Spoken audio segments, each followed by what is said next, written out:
تو وہ نبی الاسلام کو یاد کر لیں. نبی الاسلام بھی اپنی بیویوں سے خوش کوئی نہیں تھے اس حوالے سے کہ انہوں نے ان کو تکلیفیں دی. سورۃ العذاب میں ہے, وہ تو اللہ نے انٹروین کیا ہے کہ انہیں طلاق دو. بخاری مسلم میں آپ 1 مہینہ تک ناراض رہے, گھر کی چھت پہ چلے گئے, اسے ایلا کہتے ہیں, جس میں وہ آپ کے جسم پہ چٹائی کے نشان تھے, حضرت عمر ملنے گئے اور آنکھوں میں آنسو آ گئے, بیویوں سے ناراض ہو کے اوپر شفٹ ہوئے تھے. بخاری مسلم میں حدیث ہے, عورت ٹیڑھی پسلی سے پیدا ہوئی ہے, اسے نفع حاصل کرو, سیدھا کرنے کی کوشش نہ کرو, اسے توڑ بیٹھو گے, اور طلاق دینا اسے توڑنا ہے. ایک دفعہ بھی تم سے اسے تکلیف پہنچ جائے تو یہ کہے گی جب سے تیرے عقد میں آئی ہوں میں نے سکھ کا ایک دن بھی نہیں دیکھا. یہ تو نبی الاسلام فرما رہے ہیں کہ ایسا ہوگا. تو میرے خیال ہے جب بیوی ناراض ہو تو آپ کہا کریں صدق رسول اللہ, رسول اللہ نے سچ کہا تھا. کے پی سائڈ پہ مسجدیں اکثر جو ہے نا وہ پنجاب کی نسبت بھری ہوتی ہے, جس طرح ایک محاورہ بھی انہوں نے فیمس کیے ہوئے کہ پٹھان جانے رمضان جانے. پٹھانوں کے کلچر میں ہے نا جی, داڑھی بھی جی, اور نماز بھی, اور معذرت کے ساتھ رزق حرام بھی. تبلیغ جماعت کے بستروں میں ہیروئن بھی سمگل ہو رہی ہوتی ہے. آپ اسلام آباد میں آئے, آپ کو اسلام آباد کی مساجد کے اندر جو ریشو پروپورشن ہے وہ زیادہ نظر آئے گا. کے پی کے تو کلچر میں داڑھی تھی نا, مسلمانوں کے کلچر میں داڑھی کوئی نہیں تھی. اچھا, 3 مسلسل جمعہ نماز نہ پڑھنے سے انسان اسلام سے خارج ہو جاتا ہے؟ ایک فرض نماز چھوڑنے سے اسلام سے خارج ہو جاتا ہے, جمعہ تو بہت دور کی بات ہے. قرآن میں واضح آیت ہے. اچھا, ایک مولانا کا میں نے بیان سنا تھا, سوشل میڈیا پہ آیا تھا, اس نے بولا تھا کہ کرکٹ کھیلنا اور دیکھنا جو ہے نا یہ حرام ہے. نہیں, ایسی کوئی بات نہیں ہے. باقی جوا وغیرہ اس کے اوپر نہیں ہونا چاہیے. کرکٹ دیکھنے میں کھیلنے میں کوئی مسئلہ نہیں. کافی لوگوں سے یہ سنا ہے کہ سوشل میڈیا کی جو انکم ہے نا وہ حرام ہے. اس بارے میں کوئی بات نہیں کرتا کیونکہ میرا یہ کام ہے, میں تقریباً 11 سال سے جو ہے اس سے کما بھی رہا ہوں اور بہت کمایا بھی ہے. تو کیا یہ سوشل میڈیا, یوٹیوب, فیس بک, اس سے کمائی یہ حرام ہے؟ کون کہتا ہے حرام ہے؟ ہم تو انتظار میں ہے کسی مولوی کا فتویٰ ہے. مطلب اس میں کہتے ہیں میوزک یوز ہوا ہے تو جو ہے نا یہ حرام ہو گیا. تو علماء تو خود سب سے زیادہ سوشل میڈیا سے کما رہے ہیں اور میرا نام اور میری تصویر لگا کے کمائی کر رہے ہیں. تو علماء کس طرح کہہ رہے ہیں کہ حرام ہے؟ اگر یوٹیوب پہ آپ ویڈیو ایڈز ایسے چلاتے ہیں جس میں عورتیں نظر آ رہی ہیں تو میں اسے کیسے حلال کہہ دوں؟ یہ جتنی مسجدیں اور مدارس کا نظام چل رہا ہے نا, مجھے یہ کہنے میں آر نہیں ہے کہ 90% سے زیادہ حرام کے پیسے پہ چل رہا ہے. سارے ٹیکس چور سیٹ ہیں جو مدارس چلا رہے ہیں. انہوں نے دیکھا کام ہو رہا ہے تو اس نے کہا کتنا خرچہ ہے, تو انہوں نے چیک لکھ دیا. ان کو کوئی پتہ نہیں ہے کہ یہ سمگلر ہے, ہیروئن سمگل کرتا ہے, یا دوائیوں کی اس کی فیکٹری ہے جس سے یہ حرام کما رہا ہے, اس میں غلط دوائیاں بیچ کے. کوئی پتہ نہیں ہے. کہتے ہیں اللہ نے بندہ بھیج دیا, اس بندے کی کبھی انہوں نے تحقیق نہیں کی ہے.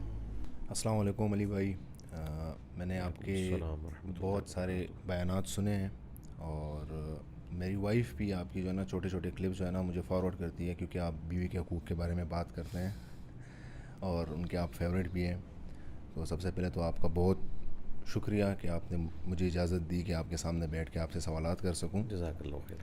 میرے بہت سارے کویسچنز ہیں, شاید آپ سے کسی نے پوچھے بھی ہوں گے اس کے حوالے سے, یا آپ نے کسی بیان میں ذکر بھی کیا ہو لیکن میں نے نہیں سنے ہوں گے شاید, تو میں اسی لیے آپ سے کچھ سوالات پوچھنا چاہتا ہوں. جزاک اللہ خیر. میرا پہلا سوال یہ ہے کہ الحمدللہ سب سے پہلے اللہ نے ہمیں اشرف المخلوقات پیدا کیا اور مسلمان پیدا کیا اور نبی کریم صلی اللہ علیہ وسلم کی امت میں پیدا کیا, اور پھر یہ عظیم کلمہ نصیب کہ لا الہ الا اللہ محمد رسول اللہ. ہمیں بچپن سے جب ہم پیدا ہوتے ہیں تو ہمارے کان میں اذان دی جاتی ہے, ہمیں جو ہے نا دین کی تعلیم دی جاتی ہے, اور پاکستان جس ملک میں ہم رہتے ہیں وہ بھی اسلام کے نام سے ہی بنا, اسلامی جمہوریہ پاکستان. تو ہم خوش قسمت ہے کہ ہمیں یہ عظیم دین ملا ہے. ہمارا یہ بیلیو ہے کہ یہ دین جو ہے یہ پرفیکٹ دین ہے. اسی طرح غیر مسلم ہوتے ہیں تو وہ جب اپنے مطلب مذہب میں پیدا ہوتے ہیں تو ان کا بھی یہ بیلیو ہوتا ہے کہ ان کا مذہب پرفیکٹ مذہب ہے. تو میرا یہ سوال ہے, میرے مائنڈ میں ہوتا ہے کہ کیا ان کے ساتھ بے انصافی نہیں ہے کہ وہ دوسرے دین میں پیدا ہوئے ہیں؟ لا حول ولا قوة الا باللہ. اللہم صلی علی محمد وعلی آل محمد. آپ کا سوال جو ہے وہ ایک کامن پبلک والا سوال ہے. بات یہ ہے کہ سب سے پہلے یہ سمجھ لیں کہ آپ کو یہ جو بتایا گیا کہ آپ بڑے خوش نصیب ہیں, تو شاید یہ بھی کوئی اتنی بڑی حقیقت نہیں ہے. مجھے بتائیں اس سے بڑھ کر بد نصیب کون ہے جو دریا کے کنارے پیاسا مر جائے. ریگستان میں کوئی پیاسا مر جائے تو اس پہ صبر آ جاتا ہے, لیکن دریا کے کنارے کوئی پیاسا مر جائے تو صبر بھی نہیں آتا. تو مسلمان وہ لوگ ہیں جو دریا کے کنارے رہتے ہوئے پیاسے مر رہے ہیں۔ یہ ہمیں کسی نے غلط بتا دیا کہ ہم مسلمانوں کے گھر پیدا ہو گئے تو اب جنت یا کامیابی ہمارا مقدر ہو چکی ہے۔ بالکل ایسا نہیں ہے۔ ہر شخص نے اس دوڑ میں حصہ لینا ہے، اس کے بعد جو لوگ کامیاب ہوں گے وہی لوگ کامیاب ہوں گے۔ یہ دماغ سے بالکل کیڑا نکال دیں کہ مسلمانوں کے گھر پیدا ہونے سے جنت گارنٹیڈ ہو چکی ہوئی ہے۔ ہر شخص کو اللہ تعالیٰ کی پہچان کرنی ہے، پھر جتنے گیون سرکمسٹانسز تھے اس میں اسے جتنی بات سمجھ آئی، اللہ تعالیٰ اس کی شاکلہ کے مطابق قیامت کے دن اس کا فیصلہ کرے گا۔ ایسے لوگ کہ جن تک انبیاء کی دعوت نہیں پہنچی، ان کے لیے نہ تو نماز پڑھنا ضروری ہے، نہ روزے رکھنا ضروری ہے، ان کے لیے بس اجمالاً اتنا کانسیپٹ کہ کائنات کسی کریٹر نے بنائی ہے یہ کافی ہے۔ یہ جو آگے کی تفصیلات ہیں جن سے ریلیجن ڈیل کرتا ہے، یہ صرف ان لوگوں کے لیے ہیں جن تک دین کی بات پہنچے گی، اور یہ قرآن میں بالکل واضح فتویٰ ہے، وَمَا كُنَّا مُعَذِّبِينَ حَتَّى نَبْعَثَ رَسُولًا۔ ہم اس وقت تک عذاب نہیں دیتے کسی کو جب تک کہ ان میں رسول کو مبعوث نہ کرے۔ رسول مبعوث ہوں گے تو اللہ تعالیٰ کے عذاب کا کوڑا آئے گا، ادروائز نہیں۔ یہ سیدھی سی بات ہے۔ افریقہ کے جنگلوں میں یا اسی طریقے سے ایسے صحراؤں میں جہاں وقت کے پیغمبر کی بات نہیں پہنچی، وہاں ایک خدا کا مان لینا کافی ہے۔ چونکہ آج کا یہ ماڈرن دور ایسا ہے جس میں سوشل میڈیا کے ذریعے پوری دنیا تک بات پہنچ رہی ہے، تو یہ بات کسی حد تک جسٹیفائی ہے کہ بہت کم علاقے ایسے بچ گئے ہیں کہ جہاں تک بات نہیں پہنچی۔ تو پھر اگلا سٹیپ ہے کہ ان تک اسلام کا تعارف کس طریقے سے پہنچا ہے۔ کیا وہ ایسا بھیانک تعارف ہے کہ اس کے بعد اسلام سے لوگ نفرت کریں گے، یا پازیٹیو تعارف ہے؟ پھر مسلمانوں کا ایٹیچیوڈ کیسا ہے کہ اس نے اسلام کی خدمت کرنے کی بجائے اسلام کی بدنامی میں اضافہ کیا ہے؟ یہ ساری چیزیں صرف اللہ تعالیٰ ہی دیکھ سکتا ہے، انسان اس طرح کی چیزوں کا حساب کتاب نہیں رکھ سکتا۔ تو غیر مسلم بھی بد نصیب اس وقت ہوں گے کہ جب اللہ تعالیٰ نے جو انہیں گیون سرکمسٹانسز دی ہیں ان میں خدا کو سیریس نہیں لیں گے۔ مسلمانوں کے گھر پیدا ہو کر اللہ کو سیریس نہیں رہے گا تو وہ بھی ناکام ہی ہو جائے گا۔ تو ہر شخص نے اس کے لیے محنت کرنی ہے۔ اب بات پہنچانی کیا ہے؟ ہمیں جو بات پہنچانی ہے وہ خدا کا تعارف ہے، اللہ کا تعارف ہے کہ اس کائنات کو کسی نے بنایا ہے۔ ریلیجن تو اللہ تعالیٰ کی انسان سے ریکوائرمنٹ ہے نا، کہ جسے خدا کا تعارف ہو وہ یہ کرے۔ جو بنیادی چیز ہے وہ اللہ کا تعارف ہے، اور اللہ کا تعارف ایسی چیز ہے جو آپ ایک ایتھیسٹ کو بھی کروا سکتے ہیں، ایک کرسچن کو بھی کروا سکتے ہیں، ایک ہندو کو بھی کروا سکتے ہیں، اور ایک مسلمان کو بھی کروا سکتے ہیں۔ ونس جب وہ گاڈ کو سیریس لے پھر وہ ریلیجن کی طرف آئے گا، پھر اللہ تعالیٰ اس کے لیے راہیں آسان کرے گا، لیکن پہلی شرط یہ ہے کہ وہ سیریس لے۔ وَالَّذِينَ جَاهَدُوا فِينَا لَنَهْدِيَنَّهُمْ سُبُلَنَا۔ جو لوگ ہماری راہ میں کوشش کرتے ہیں ہم ہدایت اور کامیابی کی راہیں ان کے لیے کھول دیتے ہیں۔ اسی لیے آپ دیکھیں جو لوگ کوشش کرتے ہیں وہ نان مسلم سے مسلم ہو جاتے ہیں، اور جو کوشش نہیں کرتے وہ مسلمانوں کے گھر پیدا ہو کر بھی مسلمانوں والا نام لے کے دنیا سے جاتے ہیں، مرتے وہ کفر کے اوپر ہیں، اگرچہ ان کا جنازہ لاکھوں لوگ پڑھ لیں، ان کو غسل دینے والے نیکوکار لوگ ہوں، ان کی میت کے اوپر جو ہیں وہ وقت کے سارے علماء بھی جمع ہو جائیں، اللہ کے حضور وہ ناکامی کی موت مر گئے۔ یہ اللہ نے فیصلہ کرنا ہے۔ تو اس لیے بد نصیب وہ ہے کہ جو خدا کو نہیں پہچانتا، خوش نصیب وہ ہے جو خدا کو پہچان لے، اور جب کوئی خدا کو پہنچا لے گا، خدا کو پہچان لے گا اور خدا کو سیریس لے گا، انشاءاللہ تعالیٰ وہ حق بات تک پہنچ جائے گا۔ اور اس میں آخری چیز صرف ایڈ کر دوں، اس کے بعد آپ اگلے سوال کی طرف آئیں۔ جو مسلمان دین پہ چل بھی رہے ہیں وہ بھی دین وہ ہے جو ان کے فرقے نے انہیں سکھایا ہے۔ وہ کس خوش نصیبی کو لے کے بیٹھے ہوئے ہیں؟ وہ اگر بریلویوں کے گھر پیدا ہوئے تھے تو بریلوی ہیں، اگر دیوبندیوں کے گھر پیدا ہوئے تھے تو دیوبندی ہیں، اگر اہل حدیث یا شیعہ کے گھر پیدا ہوئے تھے تو وہ اس فرقے میں۔ اسلام میں کوئی نہیں، اگرچہ یہ سارے مسلمان ہیں لیکن پیور اسلام پہ یہ نہیں ہے جب تک کہ اپنی کتابوں کو فالو نہیں کرتے۔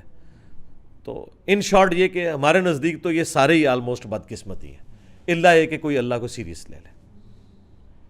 بالکل، آپ نے میرا نیکسٹ کویشچن بھی آپ سے یہی تھا کہ ہم مسلمان ہوتے ہوئے بھی یہ ہے کہ 73 فرقے ہیں، ان میں سے کوئی ایک فرقہ بتایا گیا ہے کہ وہ جنت میں جائے گا. تو میرا یہی کویشچن تھا آپ سے کہ وہ اس فرقے کی تلاش ہم کیسے کریں گے؟ یہ بھی آپ کو غلط بتایا گیا جی. اچھا جی جی، اسلام میں کہیں نہیں آیا کہ فرقہ کوئی جنت میں جائے گا. صحیح. صرف ابو داؤد میں حدیث یہ ہے کہ 72 فرقے جہنم میں جائیں گے، ایک حق پر ہوگا. اسے فرقہ نہیں کہا گیا، اسے کہا گیا وہ جماعت ہے. اور بخاری مسلم میں الفاظ ہیں میری امت کا ایک گروہ قیامت تک حق پہ قائم رہے گا. کوئی نقصان پہنچانے والا انہیں نقصان نہیں پہنچا سکے گا، وہ غالب رہیں گے. اس پہ امام بخاری نے باب باندھا ہے ہوا اہل العلم، اس سے مراد اہل علم ہے جو علم کی بنیاد کے اوپر عقائد و نظریات کو لے کے چلتے ہیں. تو پہلی بات تو یہ کلیئر کر لیں کہ فرقے سارے ہی جہنمی ہیں. 73 فرقے نہیں ہیں، 72 فرقے ہیں اور ایک جو ہے وہ جہنمی ہے. 72 جہنمی ہیں اور ایک جنتی ہے، اور وہ جو جنتی ہے وہ فرقہ نہیں ہے بلکہ وہ گروہ ہے. کیونکہ ہم نبی الاسلام صحابہ اور اہل بیت کو فرقہ کیسے کہہ سکتے ہیں؟ فرق عربی زبان میں کہتے ہیں ٹوٹ کے الگ ہونے والے کو. اب کیا صحابہ اہل بیت اور نبی صلی اللہ علیہ وآلہ وسلم کسی بڑے فرقے سے ٹوٹ کے الگ ہوئے تھے کہ وہ فرق تھے؟ فرق تو لفظ ہی ایک گالی ہے جو آپ پیغمبر کو یا ان کے ساتھیوں کو یا ان کے اہل البیت کو دے ہی نہیں سکتے. وہ تو فرقہ ہی نہیں تھے، وہ تو ملت ابراہیمی تھی، وہ تو اللہ کا ریلیجن اسلام تھا. فرقے اس سے ٹوٹ کے الگ ہوئے. درخت سے جب پتے فرق ہوتے ہیں تو ہم انہیں کہتے ہیں یہ فرقہ ہے. پتا یہ نہیں کہہ سکتا کہ ایک فرقہ میں ہوں اور ایک فرقہ یہ درخت ہے. تو درخت کہے گا کہ تو مجھ سے ٹوٹ کے الگ ہوا، میں تو تیری اصل تھا. تو اصل تھی دین ابراہیمی اسلام، اس سے ٹوٹ کر فرقے الگ ہوئے. وہ فرقے جہنم کی طرف جانے والے. وہ اصل کیا ہے؟ اگر نبی صلی اللہ علیہ وآلہ وسلم ان کے صحابہ اور اہل بیت بریلوی دیوبندی اہل حدیث شیعہ تھے تو آپ یہ بن جائیں، اور اگر وہ مسلم تھے تو آپ مسلم بن جائیں. ہمیں تو یہی بتایا گیا کہ وہ مسلم تھے. وَسَمَّاكُمُ الْمُسْلِمِينَ ملت ابیکم ابراہیم ہوا سماکم المسلمین من قبل وفی ہذا. پیروی کرو ابراہیم کی ملت کی جنہوں نے اس قرآن کے نزول سے پہلے تمہارا نام مسلم رکھا، اور اللہ تعالیٰ نے بھی اس قرآن میں تمہارا نام مسلم انڈورس کیا ہے. اور ابراہیم علیہ السلام کے بارے میں تو قرآن میں آیا ما کان ابراہیم یہودی ولا نصرانیہ. ابراہیم نہ تو یہودی تھے نہ نصرانی تھے. ولیکن کان حنیفا مسلما وما کان من المشرکین، بلکہ وہ تو سب سے ٹوٹ کر ایک اللہ کے ہو گئے تھے، وہ مسلم تھے اور مشرک نہیں تھے. اور ہمارے نبی علیہ السلام کے لیے بھی یہ آیا کہ آپ دین ابراہیمی کے اوپر ہیں، آپ مشرک نہیں ہیں، آپ مسلم ہیں. تو اسی پہ ہمارا فخر ہونا چاہیے کہ ہم مسلم ہوں بجائے فرقوں میں بٹنے کے. علی بھائی، ہمارے مائنڈ میں، میرے مائنڈ میں اکثر جو ہے نا مطلب خیالات آتے ہیں. ہمیں یہ بلیو ہے کہ ہم اللہ کو مانتے ہیں، نبی کریم صلی اللہ علیہ وسلم کو مانتے ہیں، مسلمان ہیں الحمدللہ. لیکن مائنڈ میں جو ہے نا کچھ کویشچن آتے ہیں جو کہ میں جانتے بھی ہوں کہ وہ غلط ہیں، غلط خیالات ہیں، وہ نہیں آنے چاہیے. میں مائنڈ کو ڈائیورٹ بھی کرتا ہوں کہ نہیں یہ نہیں سوچنا، یہ نہیں سوچنا، لیکن وہ آتے ہیں. صحیح ہے. وہ میں نے کسی کے ساتھ یہ بات شیئر نہیں کی ڈر کی وجہ سے کہ خدا نخواستہ اس کا کوئی غلط مطلب نکلے. تو یہ میں آج آپ سے شیئر کر رہا ہوں کہ اس کی کیا وجہ ہے کہ مائنڈ میں غلط کویشچنز آتے ہیں یا غلط سوالات آتے ہیں. اس طرح آنے چاہیے، کیوں نہیں آنے چاہیے؟ مائنڈ اللہ نے بنائی اس لیے کہ سوچے. یہ بھی آپ کو غلط بتایا گیا کہ مائنڈ سوچے گا. نہیں، مائنڈ تو سوچے گا. آپ نے اپنے ایشوز کا سلوشن تلاش کرنا ہے. ہاں، کرٹیکل تھنکنگ کریں، سلوشن تک پہنچیں، اس کے بعد چیپٹر کلوز کر دیں. اس کے بعد اوور تھنکنگ کرنا، یہ بات غلط ہے. مثال کے طور پر میں نے وائٹ کلر کا جوڑا پہنا ہوا ہے، آپ نے دیکھ لیا، زیادہ فہم نکالنا ہے، کسی سائنٹیفک انسٹرومنٹ کے نیچے چیز دیکھ لی کہ ہاں یہ وائٹ ہے، بس اب اس چیپٹر کو کلوز کرتے ہیں. کہیں سے اس کے اوپر آ کے ریڈ لائٹ پڑی اور آپ نے پھر سوچنا شروع کر دیا کہ کہیں یہ ریڈ تو نہیں تھا، تو یہ اوور تھنکنگ ہے، یہ بے وقوفی ہے. نہ تو اس طریقے سے سائنس آگے بڑھ سکتی تھی اور نہ اس طریقے سے آپ کنسنٹریٹ کر سکتے ہیں کسی معاملے میں. تو جو چیزیں اسٹیبلشڈ ہیں ان کے اوپر اوور تھنکنگ کرنے کی ضرورت نہیں ہے. وہ پھر آپ خام خواہ اپنا ٹائم ضائع کر رہے ہیں، اسی کو شیطانی خیالات کہا گیا. رہا سوچنا، وہ آپ کا رائٹ ہے. خدا کے بارے میں، اس کے وجود کے بارے میں سوچنا، یہ تو قرآن آپ کو کہتا ہے کہ آپ نے سوچنا ہے. لیکن ونس ایک چیز کنکلوژن تک پہنچ جائے اس کے بعد آپ نے پھر اس کے اوپر کوئی کوشچن نہیں کرنا. جو قرآن میں ہے نا لا یسأل عما یفعل وہم یسألون, اللہ کو کوئی یہ نہیں پوچھ سکتا کہ اس نے یہ کام کیوں کیا, وہ سب کو پوچھ سکتا ہے کہ تم نے یہ کام کیوں کیا, کیونکہ وہ کریٹر ہے, آپ کریشن ہے, وہ مالک ہے, آپ اس کی مخلوق ہیں. ہاں خدا کوشچنیبل ہو سکتا ہے کہ خدا ہے یا نہیں ہے, ونس جب خدا کو مان لیا پھر اس کی ول کو بھی ماننا پڑے گا, اس میں اب اوور تھنکنگ کرنے کی آپ کو اجازت نہیں ہے. صحیح مسلم میں حدیث ہے, صحابہ کرام نے کہا کہ بعض اوقات ہمارے دل میں ایسے خیالات آتے ہیں کہ ہم جل کر کوئلہ ہونا تو پسند کریں گے لیکن اپنی زبان سے اس کا اظہار نہیں کریں گے. تو نبی علیہ السلام نے فرمایا کہ یہ عین ایمان ہے, خیالات کا آنا اور اس کا اظہار نہ کرنا عین ایمان ہے. خیالات آئیں گے, آپ نے یہ نہیں فرمایا کہ خیال نہیں آئیں گے. بخاری مسلم دونوں میں حدیث ہے کہ اللہ تعالیٰ نے میری امت سے دل میں آنے والے خیالات کے اوپر معافی کر دی ہے جب تک کہ زبان سے اس کا اظہار نہ کر لیں یا اس کے مطابق عمل نہ کر لیں. اور اظہار کرنے سے مراد کوشچن کرنا نہیں ہے, اظہار کرنے سے مراد ہے اس پر بلیو کر لینا. کوشچن آپ کر سکتے ہیں, آپ جو مرضی ٹاپک ڈسکس کریں, ہم اس کے اوپر بات کریں گے. میرے سے زیادہ کس نے ویڈیوز ریکارڈ کروائی ہیں ایتھیزم کے خلاف, جو لوگ خدا کا ڈینائل کرتے ہیں. میں نے ایک ایک چیز سائنٹیفکلی بھی ڈسکس کی ہے, وہی کے پوائنٹ آف ویو سے بھی ڈسکس کی ہے, لیکن جب ایک چیز کنکلوڈ ہو گئی اس کے بعد پھر آپ نے آگے چلنا ہے. ایک چیز ثابت ہوگی کہ مثلا یہ ٹیبل ہے, اب آ کے آپ کو کوئی کہتا ہے نہیں اس کو غور سے دیکھیں سائڈ سے یہ گاڑی نظر آ رہی ہے, اور آپ اپنے زندگی کے 10 سال اس کو ثابت کرنے میں لگا دیں کہ نہیں یہ گاڑی نہیں ٹیبل ہے, تو آپ فضول کام کر رہے ہیں. اللہ تعالیٰ اپنی قدرتوں سے اتنا آیا ہے کہ اس سے زیادہ کوئی ظاہر چیز نہیں ہے. ہاں اس نے پردے میں اپنے آپ کو اس لیے رکھا ہے کہ آپ کا ٹیسٹ ہے. تو وہ سوالات آئیں, آپ ڈسکس کریں. ریلیجن میں بھی جو چیزیں آپ کو تنگ کرتی ہیں آپ انہیں ڈسکس کریں. ہم لاجیکلی ثابت کریں گے کہ اس سے بیسٹ کوئی چیز پاسبل نہیں تھی, اور اگر کوئی شخص کہتا ہے اس سے بیسٹ ماڈل پاسبل ہے تو وہ جو ماڈل لے کر آئے گا ہم اس کے اندر بھی پھر خامیاں نکال دیں گے. یہ تو سوچنے کا اپنا اپنا معیار ہے نا, تو وہ کرٹیکلی ڈسکس ہو سکتا ہے کسی چیز کی پازیٹیو چیزیں بھی اور نیگیٹو چیزیں بھی. جو خواجہ سرا کے بارے میں کیونکہ ایک پوڈ کاسٹ میں میرا خواجہ سرا میرا گیسٹ آیا تھا, تو وہ جو ہے نا دین کی طرف آ گیا تھا, کمپلیٹ چینج ہو گیا تھا. داڑھی واڑی اس نے رکھ دی تھی, ٹوپی وغیرہ پہنتا تھا, اور اس نے جو ہے نا میرے پوڈ کاسٹ میں کچھ چیزیں ڈسکس کی تھی کہ مجھے معاشرہ جو ہے نا ابھی بھی ایکسیپٹ نہیں کر رہے. مطلب میں نے پورا لائف چینج کر دی اپنا. میں ڈانس کرتا تھا لیکن میں نے جو ہے نا اپنی پوری زندگی بدل دی ہے, اور مجھے معاشرہ ایکسیپٹ نہیں کر رہی ہے. مجھے ابھی بھی وہی تانے سننے پڑ رہے ہیں. تو ابھی مجھے واپس میں نے دیکھا ہے کہ وہ جو ہے نا واپس ریورٹ ہو گیا اسی طرف. تو اس کے بارے میں کیا ہے, تو وہ یہ ہم اسی کو بلیم کریں گے کہ دوبارہ کیوں ہو گیا, یا معاشرے کو ہم کریں گے کہ دونوں کو بلیم کریں گے جی.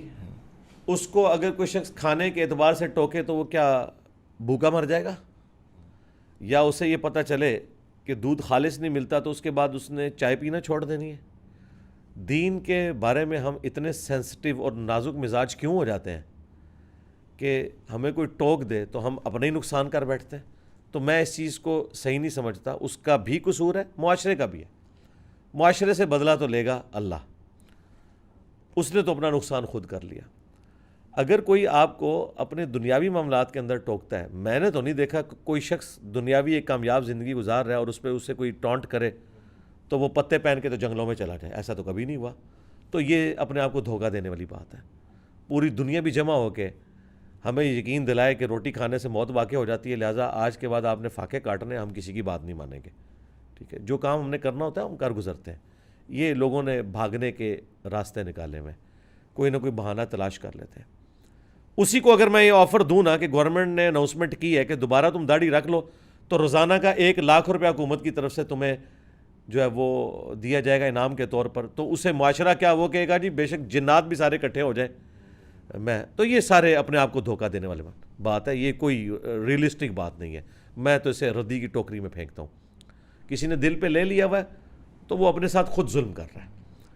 اپنے دنیاوی منفعت میں تو ایسا نہیں کرتے ہیں. دین کے بارے میں ہمیشہ وہ کبھی کوئی چھوٹی سی بات پہ ناراض, وہ جی مسجد میں گیا تھا, مولوی نے مجھ سے اس طریقے سے بات کی, میں نے آندہ مسجد میں نہیں جانا. وہ اسے گالیاں بھی دے اور گورنمنٹ اناؤنسمنٹ کرے کہ اس مسجد کی پہلی صف میں جو نماز پڑھے گا ایک نماز کا 1 لاکھ روپے ملے گا, وہ کہے گا بھائی نکال گالیاں, مجھے کیا ہے, مجھے تو فائدہ مل رہا ہے میرا. یہی فائدہ جب میں اسے آخرت کا بتاتا ہوں تو کہتا ہے نہیں مولوی نے مجھے گالی دے دی, ناراض ہو کے سائڈ پہ. لہٰذا یہ بالکل فضول باتیں, ہم ان کی کوئی حقیقت نہیں سمجھتے. ہم نے اپنی آخرت کی فکر کرنی ہے, اس کے لیے دنیا کوئی بھی بات کرتی رہے, ہم اپنے خدا کے ساتھ کمٹمنٹ شو کریں اور اپنی آخرت کمائیں, چھوڑ دیں اس بات کو کہ دنیا کیا کہتی ہے. تو یہ بات بالکل فضول ہے, نہ یہ لاجیکلی درست ہے اور نہ اسلام کے پوائنٹ آف ویو سے درست ہے. البتہ جو لوگ اس طرح کی حرکتیں کر کے کسی کو ڈس ہارٹ کرتے ہیں انہیں ہم سمجھائیں گے کہ آپ لوگ شیطان کے راستے پہ چل رہے ہیں, آپ اللہ کے ایجنٹ نہیں ہیں. آپ کا کام تھا کہ لوگوں کو دین کے قریب کرتے ہیں نہ کہ دور کرتے ہیں. وہ ان کا وبال ہے, لیکن جو دور ہو رہے ہیں وہ خود اپنے اوپر وبال ڈال رہے ہیں. اچھا علی بھائی, نماز چونکہ ہم پڑھتے ہیں تو ابھی ایک بندہ ہے وہ ایسی جگہ پہ رہتا ہے جہاں سے انٹرنیٹ فیسلٹی جہاں پہ نہ ہو, وہ انٹرنیٹ سے تھوڑا سا دور ہو, گاؤں میں رہتا ہو, کسی سندھ کے گاؤں میں یا کہیں ایسی جگہ پہ جہاں پہ انٹرنیٹ فیسلٹیز نہ ہو, تو اس کو صرف نماز پڑھنی آتی ہو, غسل کے بارے میں اس کو نہیں پتہ ہو, غسل کے بارے میں نہیں جانتا ہو, علم میں نہ ہو. بہت سارے لوگ ہیں میں نے دیکھے بھی جن کو غسل کا صحیح طریقہ نہیں آتا, تو کیا ان کا نماز ہوتی ہے نماز؟ نہیں تو نماز کا طریقہ انہوں نے کہاں سے سیکھ لیا؟ جہاں سے نماز سیکھی ہے وہ غسل کا طریقہ بھی سیکھ. بہت سارے ہیں جو نماز پڑھتے لیکن غسل کا طریقہ ان کو فرض کا بھی نہیں پتہ. وہ تو دیکھیں جب نماز انہوں نے سیکھی تھی تو غسل بھی ان کو سکھانا تھا نا اس بندے نے. میرا تو خیال ہے وضو غسل تو پہلے نمبر پہ سکھایا جاتا ہے, معاشرے میں یہ کام ہے. باقی یہ جو عجیب و غریب قسم کے جو مشکل طریقے بتائے ہیں وہ تو غسل ہے بھی نہیں ہے. غسل تو سمپل ہے. باقی جن کو نہیں پتہ تو وہ سیکھیں, سیدھی سی بات ہے. ان تک نماز بھی پہنچی ہوئی ہے تو بنیادی دین دیکھیں. دنیا میں آپ کوئی ایک مسلمان انگلی رکھ کے مجھے نہیں بتا سکتے جسے یہ نہ پتہ ہو کہ علم دین حاصل کرنا ہر مسلمان مرد و عورت پر فرض ہے. یہ پتہ ہے نا سب کو, تو اس کے بعد اسے پھر ہر چیز سیکھنی ہے. دنیا میں باقی سارے معاملات تو بغیر سیکھے کوئی لے کے نہیں چلتا. ایک بچہ اسکول میں داخل کروانا ہوتا ہے 50 بندوں سے پوچھتے ہیں, مشورہ کرتے ہیں, اور دین کے بارے میں کہتے ہیں ہمیں پتہ ہی نہیں چلا. تو اگنورنس کوئی ایکسکیوز نہیں ہے اللہ تعالیٰ کی بارگاہ میں, یہ ذہن میں رکھیے گا. اچھا علی بھائی, ہمارے گھر میں بڑے بزرگ جو ہوتے ہیں اور کئی بار جب ہم ان سے نماز سنتے ہیں تو ان میں کافی غلطیاں ہوتی ہیں, لیکن وہ کنونس نہیں ہوتے کہ یہ غلط پڑھ رہے ہیں. ان کو یہی لگتا ہے کہ ہم تو سالوں سے یہی پڑھ رہے ہیں, بھی آپ مجھے سکھا رہے ہو. تو کیا ان کی نماز ہوگی؟ نماز ان پرنسپل تو نہیں ہوگی, باقی اللہ کی مرضی. جو اتنے متکبر ہیں کہ نہ انہوں نے سیکھا, الٹا غلطی بتانے کے اوپر وہ یہ کہہ رہے ہیں کہ ہم تو ایسے ہی پڑھ رہے ہیں. تو بھائی اگر غلطی تم سے ہوئی ہے تو آپ اپنی اصلاح کر لو. انہیں کہیں یہ جو آپ کر رہے ہیں یہ لکھا کہاں ہوا ہے دکھائیں. ان کی نماز کی کتابیں پرنٹ ہوئی ہوئی ہیں نا, ان کو کہ زبر زیر تو آپ پڑھ سکتے ہیں, دیکھیں یہ آپ کی بات بالکل ٹھیک ہے. میں نے بھی کئی نمازیوں کو جب کبھی رمضان میں ہم اعتکاف بیٹھتے تھے تو نماز سنتے تھے تو کئی بوڑھے لوگ بھی وہ بچپن سے ہی نماز غلط پڑھ رہے تھے. تو ظاہر ہے کہ اس طرح تو نماز نہیں ہوگی. باقی اس کا معاملہ اللہ کے سپرد ہے, اس کے اوپر ہم کوئی فتویٰ نہیں لگاتے کہ اسے کوئی ہارٹ فیل ہی نہ ہو جائے اس کا. لیکن اسے یہ بتائیں گے کہ اگر پرانی غلطیوں کو تم معاف کروانا چاہتے ہو تو اب اصلاح کر لو, چھوڑو جو پہلے ہو چکا وہ ہو چکا, اب تو اپنی اصلاح کرو. لیکن اتنا تکبر کہ میں پہلے چونکہ غلط کرتا رہا اب بھی غلط کرتا رہوں گا, تو وہی بات ہے کہ اللہ کو پھر نان سیریس لینے والی بات ہے. یہی معاملہ اگر دنیاوی طور پہ ان کا ہو جائے تو یہ کبھی نہیں کہیں گے کہ میں وہی کرتا رہوں گا جو پہلے تھا. اگر ان کو پہلے 10 لاکھ کا نقصان ہوا ہے اور آپ بتائیں کہ اس کی وجہ سے آپ کو 10 لاکھ کا پروفٹ ہوگا, تو وہ اپنی غلطی کو اس کی اوور کم کر لیں گے. لیکن دین کے معاملے میں کہتے ہیں نہیں ہم وہی کرتے رہیں گے. تو ٹھیک ہے, اپنے لیے خود یہ جہنم کا گڑھا کھود رہے ہیں, ہم تو صرف سمجھا سکتے ہیں. یہی وہ چیزیں جن کے بارے میں نبی الاسلام کو بھی کہا گیا کہ آپ اپنے آپ کو ہلاک کر لیں گے اس غم سے کہ لوگ حق بات قبول نہیں کرتے. آپ کا بات پہنچانا صرف کام ہے, باقی انہوں نے اگر جہنم میں جانا ہے تو جائیں. اے نبی, جن کے لیے جہنم مقدر ہو چکی ہے کیا تم انہیں آگ سے بچا لو گے؟ ہم نے تمہیں ان پر داروغہ بنا کر نہیں بھیجا. وما انت علیہم بجبار فذکر بالقرآن من یخاف وعید. آپ قرآن کے ذریعے نصیحت کریں اس کو جو اللہ کی دھمکی سے ڈرتا ہے. ہم نے آپ کو کسی پہ حاکم بنا کے نہیں بھیجا. یہ چیز ہے. اچھا, 3 مسلسل جمعہ نماز نہ پڑھنے سے انسان اسلام سے خارج ہو جاتا ہے؟ ایک فرض نماز چھوڑنے سے اسلام سے خارج ہو جاتا ہے، جمعہ تو بہت دور کی بات ہے. جی ہاں، قرآن میں واضح آیت ہے وَأَقِیمُوا الصَّلَاةَ وَلَا تَکُونُوا مِنَ الْمُشْرِکِینَ، نماز قائم کرنا اور مشرک نہ ہو جانا. اور مسلم شریف میں حدیث ہے 246 کہ بندے کے شرک اور ایمان، کفر اور اسلام کے درمیان فرق نماز ہے. پاکستان کے شناختی کارڈ میں بے نمازی مسلمان ہے، اللہ کے نزدیک جو نماز نہیں پڑھتا وہ کافر ہے. جامعہ ترمذی میں عبداللہ ابن شقیق تابعی کا قول ہے، وہ کہتے ہیں صحابہ کرام نماز چھوڑنے والے کی تکفیر کرتے تھے، اسے مسلمان نہیں سمجھتے تھے. اور جامعہ ترمذی میں حدیث ہے کہ ہمارا اور منافقین کا عہد جو ہے وہ نماز کی بنیاد کے اوپر ہے، جس نے نماز جان بوجھ کے چھوڑ دی اس نے کفر کیا. تو یہ تو بالکل کلیئر کٹ مسئلہ ہے. جمعہ تو بہت دور کی بات ہے. وہ جو تھا نا 3 جمعے چھوڑنے والی حدیث مسلم میں یا ابو داؤد میں کہ اللہ تعالیٰ دل پہ مہر کر دے گا، وہ جمعہ اس پوائنٹ آف ویو سے جمعے کی نماز نہیں ہے، جمعے کی گیدرنگ ہے. تو ایک دعوت میں پولیٹیکل گیدرنگ جس میں لیڈر آپ کو مستقبل کے حالات کے اوپر گائیڈ کرے، یہ اٹینڈ کرنا ضروری ہے. ادروائز آپ کو تو نہیں پتہ چلے گا میرا لیڈر کیا کر رہا ہے. تو جمعے کی جو گیدرنگ اس زمانے میں ظاہر ہے یوٹیوب چینلز تو نہیں تھے، لیڈر کی بات اس کے فالوورز تک پہنچانے کے لیے ایک ہی ذریعہ تھا کہ جمعے کے خطبے میں وہ بیٹھیں اور نبی الاسلام ان کو تعلیم کریں. اسی میں آپ دیکھیں آپ جہادی مہم میں بھی روانہ کرتے تھے، چندے کی اپیل کرنی ہوتی تھی، اپنی ذات کے لیے نہیں اسلام کے لیے، وہ بھی کرتے تھے، سب کچھ اسی میں ہوتا تھا. اسی لیے تو بخاری مسلم میں ہے کہ عید کی گیدرنگ میں اپنی ان عورتوں کو بھی لے کے جاؤ جو مخصوص ایام سے ہیں، تاکہ مسلمانوں کی دعاؤں میں اور اس اجتماع میں شریک ہوں، مسلمانوں کی ڈیٹرنس ہو تعداد کی وجہ سے. ان کاموں کے لیے جمعہ ہے. تو اس کانٹیکس میں بات ہے کہ 3 جمعے نہیں چھوڑنے، یہ اس لحاظ سے کہ جو شخص گاؤں میں ہے تو وہ مسلسل 3 جمعے نہ چھوڑے، اگرچہ گاؤں والوں کے اوپر جمعہ فرض نہیں ہے، لیکن کم از کم 3 جمعوں میں تو ایک دفعہ آئے شہر میں اور دیکھے کہ اس وقت کیا صورتحال چل رہی ہے. اس پوائنٹ آف ویو سے ہے. یہ نہیں کہ جو شہر کے رہنے والے لوگ ہیں وہ تو ایک نماز بھی چھوڑ دیں گے تو فارغ ہو جائیں گے، 3 جمعے چھوڑ دیں. تو یہ اس کی مس انٹرپریٹیشن لوگوں نے کر لی ہوئی ہے. تو نماز کے بارے میں ہے تو جمعہ تو ہفتے بعد آتا ہے. اچھا علی بھائی، یہ نماز میں دل نہ لگنے کی کیا وجہ ہے؟ مثلاً اگر رمضان آ جائے تو ہم نماز پڑھتے ہیں، اعتکاف میں بیٹھ جاتے ہیں، یا عمرہ حج انسان کر لیتا ہے تو 1 مہینے 2 تک جو ہے نا وہ پابند ہو جاتا ہے نماز، پھر آہستہ آہستہ اس سے نمازیں چھوڑتا ہے پڑھنا. تو اس کی کیا وجہ ہے؟ پھر جذباتی ڈاکٹرن ہے. وہ آپ جذبات کی وجہ سے ایک ماحول بنا ہوتا ہے تو آپ چلے جاتے ہیں.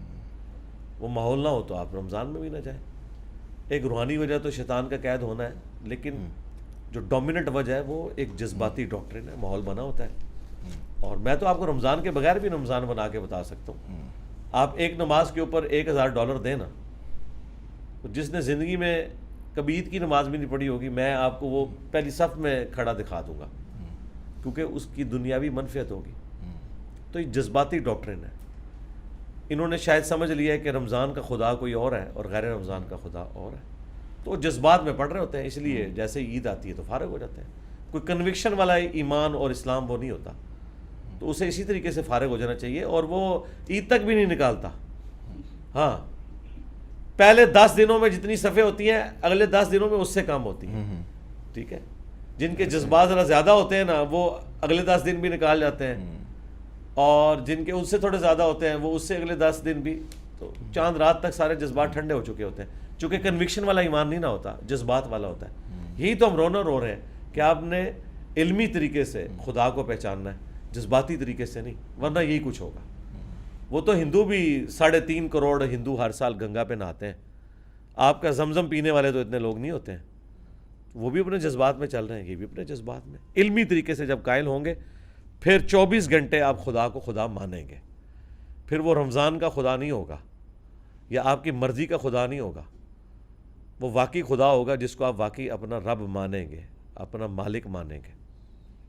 اچھا علی بھائی، یہ کیپی سائٹ پہ مسجدیں اکثر جو ہے نا وہ پنجاب کی نسبت بھری ہوتی ہے، مطلب نمازی جو ہے نا زیادہ ہوتے ہیں.